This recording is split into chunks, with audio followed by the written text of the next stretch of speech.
Aqoonyahan Cismaan Khayre oo ka mid ah qaboojinta ka soo jeeda gobolada SSC oo ku sugan cariga Ingiriiska ayaa aqoonyahanku waxa uu ka hadli doonaa xaaladdan ka soo cusboonaatay koonfurta gobolka Sool deegaanada Dhumay ee isku dagaalayeen labada beelood walaalaha aqoonyahan ku soo dhaw shabakada wararka caalamiga ee Hadlay Production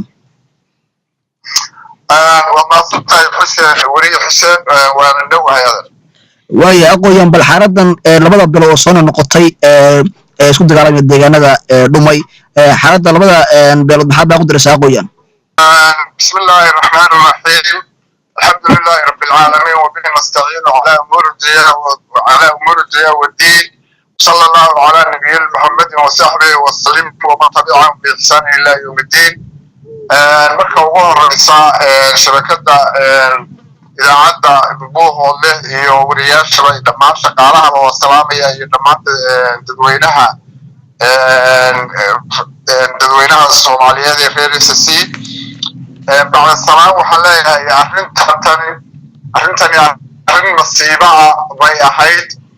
oo runtii naxdin leh oo aan innaba yani ra'yiga caalamka iyo dadka jirkiisu aan midna qaadan karin waxaan leenahay beelaha khayr cabdi iyo bahar same dadka wixii dhintay waa dhinteen wixii dhaawacmayna ilaahay ha bogsiiyo wixii hadda ka dambeeya waxaan leenahay caqligu ha shaqeeyo nabad qaata waxgaradka iyo culimada iyo ismada iyo dadka caqliga u saaxiibka ee dadka hormuudkiisa u ah waxaan leenahay arrintaas horena waa u dhacday iminkana waa soo noqotay waxaad garataan oo dadka u sheegtaan arrintaasi arrin cadowgu u shaqaynaysa weeye cadowga Soomaaliyeedka ah ee idin dowladeynaya idinku dhex jira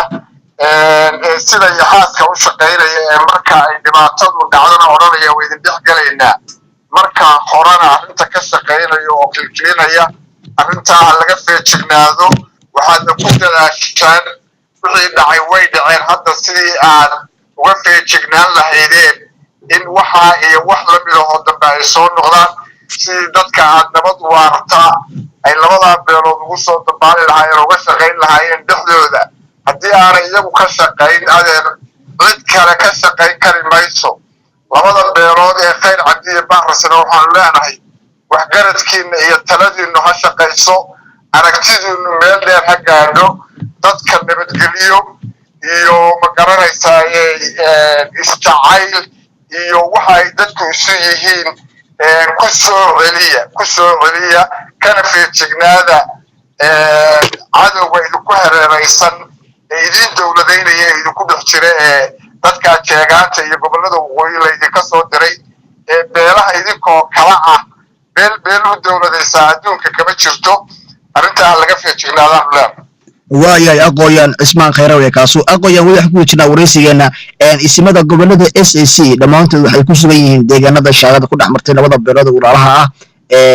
marka ismada waxa baa ku dirsaa aqoonyahan ismada iyo salaadiinta iyo nabadoonnada iyo cuqaasha uga soo gurmaday degmooyinka iyo magaalooyinka kale ee SSC si ay arrintaa u soo afjaraan waxaan leenahay arrintaa halaysu taago oo meel lagaga soo haro arrintaa labada qoys ee walaalaha ah labada raas waxa laale habeenka caawa kugu dhibay oo kaa dhibay arrintooda ay tahay meel adag ha la dhigo dadka lagu baraarujiyo dadka inuu cadowgoodu ka shaqaynayo isdilkooda iyo isnacooda cadowgoodu dadka inuu ka shaqaynayo inaanay jaanis u helin dadka jeegaanta ah ee Hargeysa iyo Gabiley looga soo diray wadankooda u dowladeynaya inay marnaba iyaga ku jeestaan ayaa laga shaqaynayaa inaanay marnaba ku jeesan cadowga ayay arrintaasi u adeegaysaa marka waxaan leenahay ismada sharfan meel kasta aad joogtaan iyo golaha aad joogtaan ee maanta isugu timaadeen aad nabadda ka shaqaynaysaan ilaa iyo aad sidii la rabay insha allahu biidnil kariim gaadhsiisaan وإذا كوغله وأنا إذا كوغره تاجناه يالله كله تجي بالنا السماء يالله كله تجي باقي سنودر إلى السماء هذا لا يكذب الله شرفه. ويا جيست كله aqoonyahan Cismaan Khayre بالحالة دم حد كله قبلة SSC. قبلة SSC تضمي الله تنصنض أيضا قبيل أو صومال الدين أي مالي تكدم بيسا دباتك جيسانيين حسوق جيسانيين dadka maamuldiidka Soomaaliyeedka calanka Soomaaliyeed iyo magaca Soomaaliyeed badiiday nimanka gacan ku dhiglayaasha Muuse Biixi iyo Seelaanye iyo ay hogaaminayaan waxaan dadka leeyahay loo soo jeesto cadawga sidii wadanka looga sifayn lahaa farhariri ilaa jiidali inta dhaxaysa saf ballaaran hal la galo nimankaasi ilaa 10 goor hore waa laabiyay inay deegaanadoodii iyo dalkoodii ku noqdaan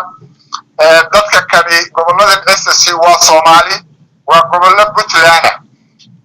wadad iyo dal Puntland weeye maamul ahaan wixii aan Soomaalinimo ahayn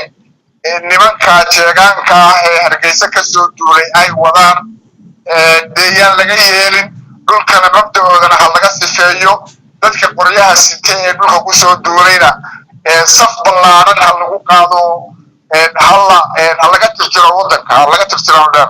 ka aqoonyahan maxaad gabagabadii ku soo gabagabeynaysaa waraysigaaga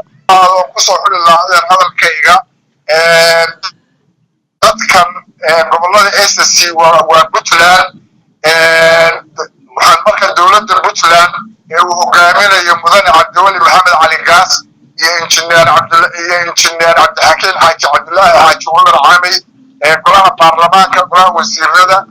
taliyaasha ciidamada waxaan leenahay dalka Puntland waa maqan waaxdii ugu muhiimsanayd ee dalka Soomaaliya isku xidhaysay baa maqan sharciga Puntland shaqayn maayo inta ay gobolada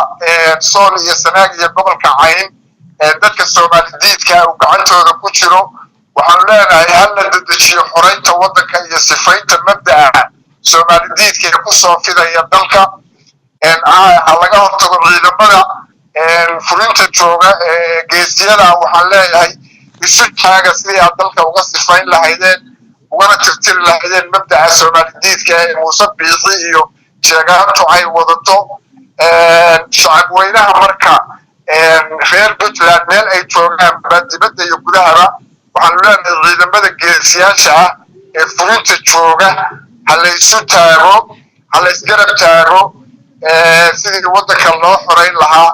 dhammaan reer SSC gaar ahaan reer SSC waxaan leeyahay dadka gobolka Laascaanood iyo Sool iyo Buuhoodna degan dibad joogtooda iyo gudahaba iyo isimadooda iyo waxqabadkooda waxaan leeyahay arrintan hormuud laga noqdo sidii wadanka loo xoreyn lahaa oo jeegaanta Soomaaliyeedka ah ee qabiilka ah ee soo duushay ee u ciidamaynaysa ciidanka iyo dawladda isaga dhigaysa dadka iyo dalka war ma jiro beel Soomaaliyeed oo beel Soomaaliyeed u dawladeyn kartaa ma jirto dalka kani waa dawlad dibad Soomaaliyeed iyo dibad Soomaaliyeed baa loo socdaa federaal baa la noqday nimankaas waxa Soomaalinimadii hadii ay diideen عشر وافية لوقرو أنا اللي قلنا مالي أي كسر دولين dalkan laga saaro manoro ku soo khatimi lahaadeen kaasina waxa uu ahaa Aqoonyahan Cismaan Khayre oo ka hadlaya xaaladda deegaanada Sool Sanaag iyo Cayn sidoo kale deegaanka ka soo cusboonaaday koonfurta gobolka Sool deegaanka Dhumay aad baan aqoon waraysiga kaga madcinayna